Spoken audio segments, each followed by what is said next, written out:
आज का हमारा विषय है मात्राएं और 12 खड़ी। तो जो सबसे विशेष बात समझने की है वो ये कि अ को छोड़कर सभी स्वर मात्राओं में बदल जाते हैं। वो हम आज देखेंगे यहाँ पर कि किस स्वर की कौन सी मात्रा बन जाती है। दूसरा जो बात समझने की है वो ये कि मात्राएं व्यंजनों के साथ लगती हैं। तो आइए देखते हैं। सबसे पहले देखिए, पहला स्वर है अ की कोई मात्रा नहीं होती है, बल्कि इसकी विशेष बात ये है किसी भी स्वर रहित व्यंजन के साथ जब अ लगता है तो ये उसको स्वर सहित व्यंजन में बदल देता है। ठीक है, तो यहाँ आप देख रहे हैं क हल है यानी स्वर रहित है, उसमें जब अ जुड़ता है तो वो स्वर सहित व्यंजन बन जाता है यानी हल रहित बन जाता है और स्वर सहित बन जाता है।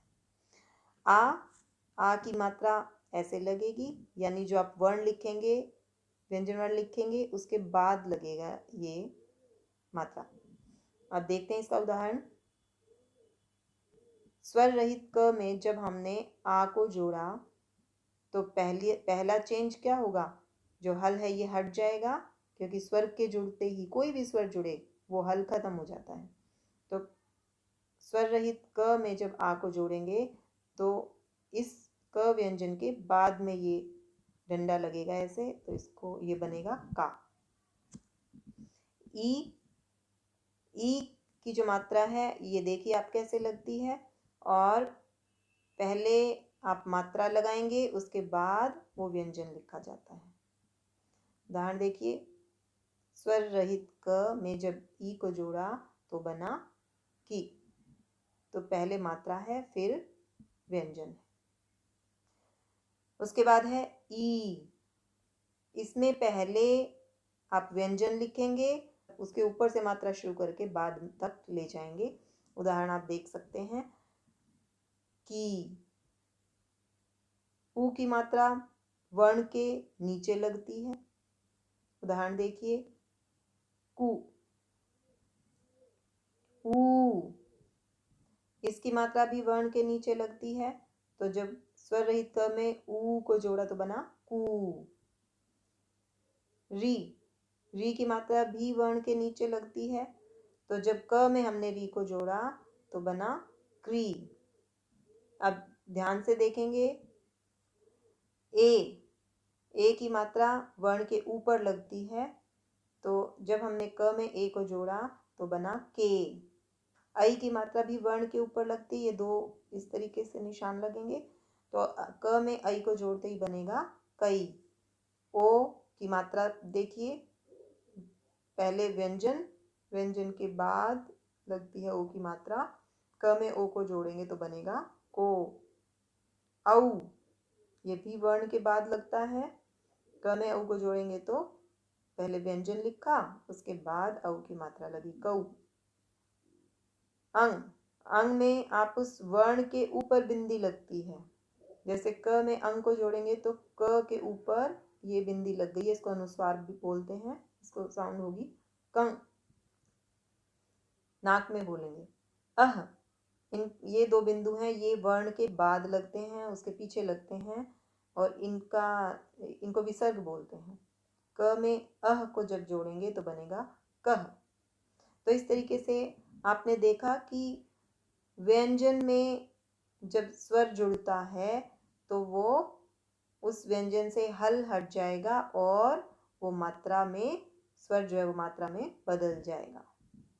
आप सारे उदाहरणों में ये देख सकते हैं, क में आ को जोड़ा तो का बन गया, क में ई को जोड़ा तो की बन गया, और क में बड़ी ई को जोड़ा तो की बन गया, छोटा ऊ जोड़ा तो कु, बड़ा ऊ जोड़ा तो कु, री को जोड़ेंगे तो क्री, क में ए को जोड़ा तो के, क में आई को जोड़ेंगे तो कई। उसके बाद क में ओ को जब हमने जोड़ा तो को, और क के साथ औ को जोड़ा तो कौ। क में अंग को जोड़ेंगे तो कंग, क में को जोड़ा तो कह। तो इसमें जो अंग और की हमने बात की है, ये दोनों अयोग वाह हैं। ये दोनों ध्वनियां न तो स्वर हैं और ना ही व्यंजन है। अब हम जानते हैं 12 खड़ी के बारे में।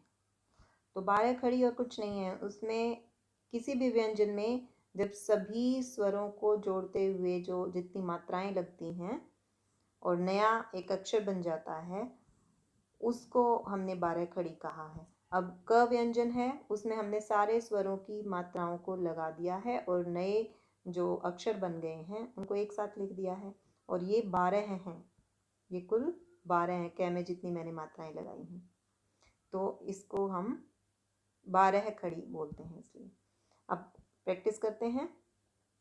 क में सारी मात्राएं लगाएंगे। क, का, की, कु, के, कई, को, कऊ, कं, कह। ख, खा, खी, खू, खे, खई, खो, खऊ, खं, खह।